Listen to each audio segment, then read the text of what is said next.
If you guys are wondering, me and Squid are not related. What's up, everyone? I'm Chris. If you're terminally online, my name is Lil Perp, and I'm one of the technical founders, Drift.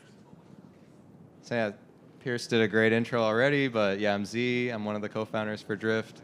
And yeah, today we're talking about why Solana DeFi will win. It's a little joint presentation. We're going to go back and forth. Back to back. Yeah, back to back. So get ready. Okay, we've broken up the presentation into 4 main theses that combine to answer this why Solana DeFi will win title. So the first thesis is like the winning DeFi app is going to be on the best L1, and that's where the users and assets live. The second point is that Solana is right now the fastest growing L1 out there. Third point is that Drift is Solana's most capital efficient DeFi platform, as we've just been stressing today, and that's a really big selling point. And then the fourth is that Drift is fully optimized to scale with Solana. Okay.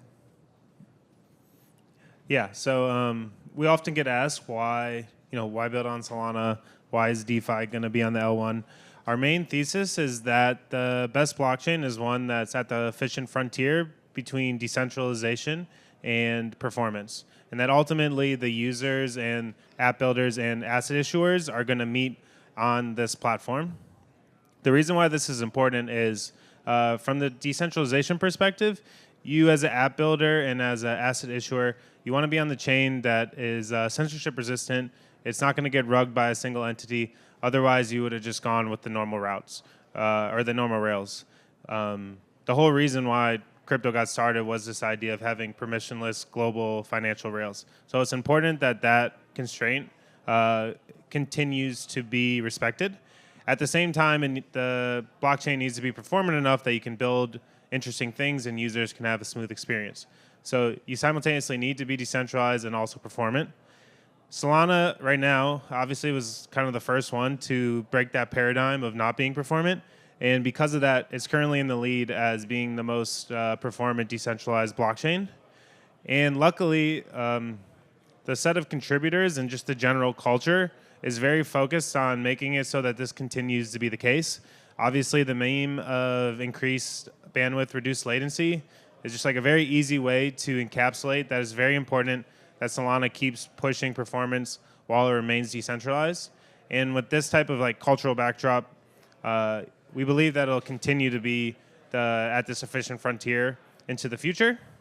And as you kind of already can see with Solana, the apps and the users naturally congregate at this hub where it's decentralized and performant. You've seen Solana catch up and start surpassing Ethereum because of this. And that's why Drift is deployed on Solana, is to be this hub for the whole DeFi ecosystem. Yeah, so Chris and I have been building on Solana well before these great charts have showed up, but you can see like just as a comparable versus Ethereum since 2023 during this cycle, like the stablecoin growth on Solana has increased like over twice as much, and then active addresses, since 2023 have just really blown out, and even with like recent downturns, like still doing super well.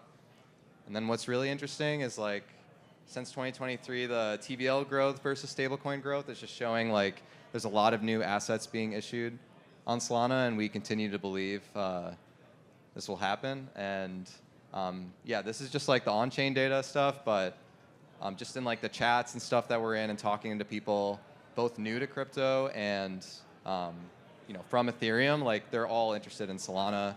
They all want to learn more, and they've been asking people building in Solana for a long time, like, what's going on here? How can we get involved? And so yeah, Drift operates at an interesting point in the ecosystem. We at Drift have built a capital efficient DeFi platform.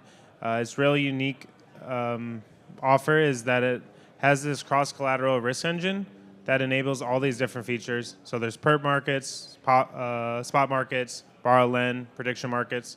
Users can use these in a variety of different ways, which unlocks a lot of different use cases. And because it's such an expressive risk engine, we have a ton of different apps building on top of Drift. Squid told me yesterday that it was 60 plus was a good estimate for the number of apps that have built on Drift this year. A lot of different types of applications being built on it. Yield aggregators, delta neutral stable coins, DeFi checking accounts, perp aggregators, and more. So having this capital efficient risk engine just unlocks a lot of different use cases that that app developers can just come in and start building with very minimal help. Obviously, the Drift devs will answer any questions, but there's no gatekeeping. Anyone that can read the code can just get going on their own.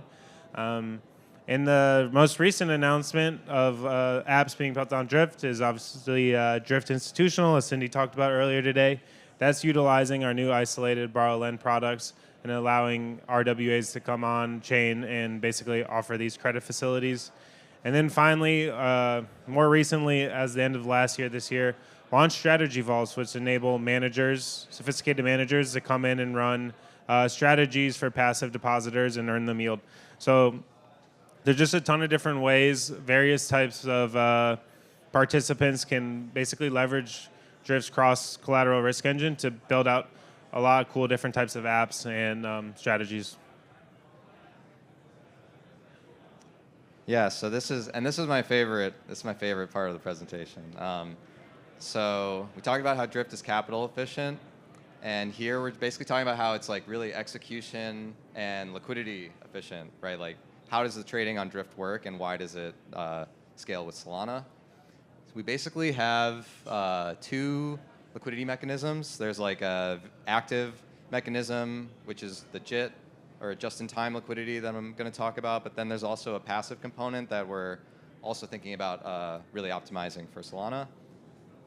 The JIT component is basically the market maker's dream of providing on-chain liquidity, because it's emulating this really popular payment for order flow TradFi model, where the maker is basically only posting when they see incoming order. And by having JIT liquidity, this actually creates a more healthy dynamic on the exchange, where market makers aren't fighting against arbitrageurs or latency arbitrageurs. Like, they're just interacting with retail or larger traders directly. With Solana's block improvements, like they've been talking about all week, like ripping off the proof of history and just becoming much more performant. Like, as those blocks get faster and bigger, like execution speed in Drift increases to rival the leading centralized exchange speeds. And then to go even further with JIT, we figured out ways to further optimize it for Solana performance. Yeah, so previously on Drift, to place an order, you had to land a transaction on Solana, which is relatively fast, but can still feel slow to users. So recently we've launched Swift, which is an extension to Drift, which enables faster and gasless trading. How it works is users can sign their message, pass it to a Swift node, which propagates the message directly to JIT makers, and then the JIT makers can submit those messages with their fill transaction and bundle it directly to Solana. What this means is, for users, on the one hand, they get gasless trading, which is awesome. It also means they get their trades executed faster. And because market makers are very sophisticated, they're able to land these transactions quite fast. So what this means is, as Solana gets faster, they're dropping Alpenglow sometime soon. Drift just will immediately get faster as well. So because we've designed this in a way that enables market makers to submit transactions really fast, we really get the benefit from Solana performance improving. Yeah, so that's us hyper-optimizing on the active liquidity side, really leaning into JIT. I guess I brought up the passive liquidity piece. So we're excited today, I guess, to announce that we're working on a passive liquidity module, Drift provider, or a Drift liquidity provider token, DLP. Yeah, so that's a second level announcement. We forgot the introducing slide. Yeah, introducing. I guess the really short, because we don't have too much to share right now, but the really short thing about it is that it's basically a Oracle-based spot AMM, which is going to target delta neutral versus the perp AMM. And this is going to provide both better perp and spot liquidity. And the way that we think about DLP is like improving the deeper liquidity, the backstop, and forcing the JIT makers to really focus on better top-of-book liquidity, while DLP really provides like deeper, deep liquidity like past top-of-book. So, yeah. Cool. Yeah, so to wrap it up, we kind of walked you through why we think DeFi is going to be on the best L1. We believe the best L1 is going to be at that efficient frontier of decentralized and performant. We kind of walked you through how Solana is the fastest growing L1, and the expectations continue to be.